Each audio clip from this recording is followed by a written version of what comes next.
Itu yang pertama, melalui pengamatan terhadap penjelasan dan peragaan guru, siswa mampu mengidentifikasi dan menemukan cara menjaga keselamatan orang lain saat bermain di pantai.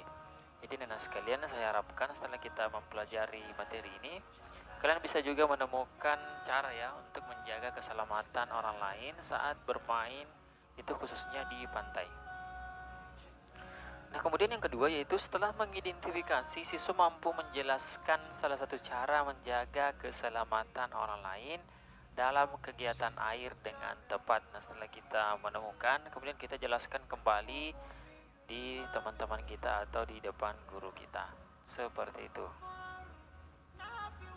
Nah, pemandangan di pantai sangat indah. Mereka bermain ombak sambil berenang. Paman berpesan agar Beni menjaga keselamatan diri dan orang lain saat bermain di pantai. Nah, menurut anak-anak sekalian,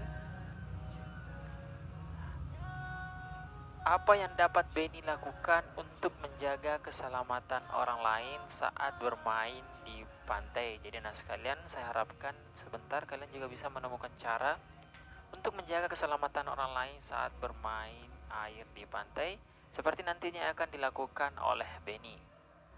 Pantai merupakan tempat yang sangat digemari untuk berlibur. Akan tetapi akan berbahaya jika kita tidak berhati-hati, maka perlu dilakukan berbagai upaya untuk menjaga keselamatan. Tentunya anak sekalian, biasanya memang orang itu pergi berlibur ya. Kalau bukan di gunung pastinya di pantai, tetapi kebanyakan yang berlibur itu ke pantai karena semuanya ingin bermain-main dengan air. Nah, anak-anak sekalian, jadi setelah sebelumnya kita mempelajari yaitu menjaga keselamatan diri saat beraktivitas di air. Itu yang pertama kita menggunakan pelampung, kemudian yang kedua lakukan pemanasan untuk mencegah cedera, kemudian yang ketiga berlatih berenang di kolam yang dangkal, kemudian yang keempat tidak berenang sendiri dan pastikan ada yang mengawasi. Nah, kita juga bisa melakukan hal ini ke orang lain, misalkan kita menyuruh orang lain yang ketika berenang atau misalkan anak kecil kita suruh dia menggunakan pelampung. Kemudian bisa juga kita mencoba mengatakan bahwa sebelum kita melakukan atau berendam di air itu lakukan pemanasan supaya tidak cedera. Karena biasanya orang yang ketika berada di dalam air biasanya itu akan kram.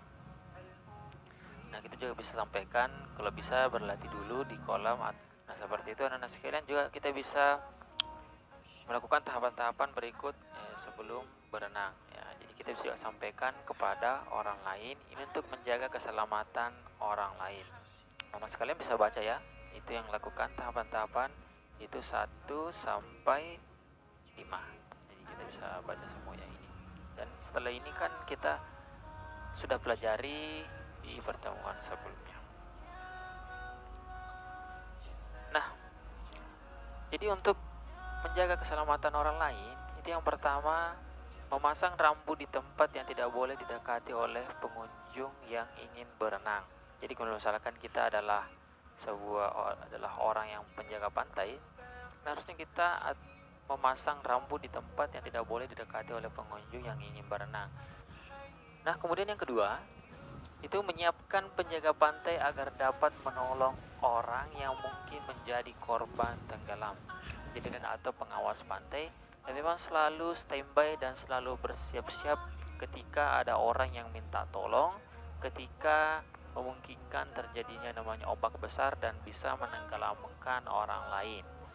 Nah, kemudian yang ketiga yaitu tidak berenang terlalu jauh ke tengah. Jadi biasanya ombak itu kita tidak rasakan ya, biasanya itu dia akan membawa kita ke tengah-tengah, makanya kita harus selalu melihat ke pinggir pantai. Dan kemudian yang keempat yaitu yang bisa kita lakukan yaitu mengawasi anak kecil bermain di pantai. Jadi anak sekalian, meskipun kalian juga pergi berlibur, seharusnya kalian juga harus mengawasi ya anak-anak yang lainnya ketika bermain di pantai, karena kita sebagai siswa yang terpelajar, nah makanya kita harus memberikan memberikan contoh yang baik kepada anak-anak supaya dia tidak terlalu bermain ke tengah pantai seperti itu. Nah, kemudian yang kelima yaitu tidak nekat berenang tanpa pakai pelampung jika tidak bisa teknik berenang. Jadi anak sekalian juga kita bisa sampaikan kepada orang lain yang memang yang tidak nekat berenang ya, karena jangan sampai dia tidak menguasai atau tidak tahu cara berenang. Yang keenam yaitu menjauhi pantai yang ombaknya besar. Jadi ini sangat berbahaya ketika kita berada di ombak yang besar. Makanya kita sebagai siswa yang terpelajar, kita harus memberitahukan orang supaya tidak terlalu ke tengah, karena biasanya ombak itu selalu berada di tengah-tengah pantai atau di air yang dalam. Nah, tentunya yang harus kita juga sampaikan kepada orang lain yaitu buanglah benda yang tajam ketika kita melihatnya berada di pantai. Salah satu contohnya ialah keran rusak, pecahan logam, dan pecahan kaca. Jadi mestinya anak-anak sekalian kita yang selalu mengingatkan orang untuk membuat sampah pada tempatnya. Karena yang mengotori pantai itu sendiri adalah manusia itu sendiri. Maka sepatutnya kita sebagai manusia untuk saling mengingatkan.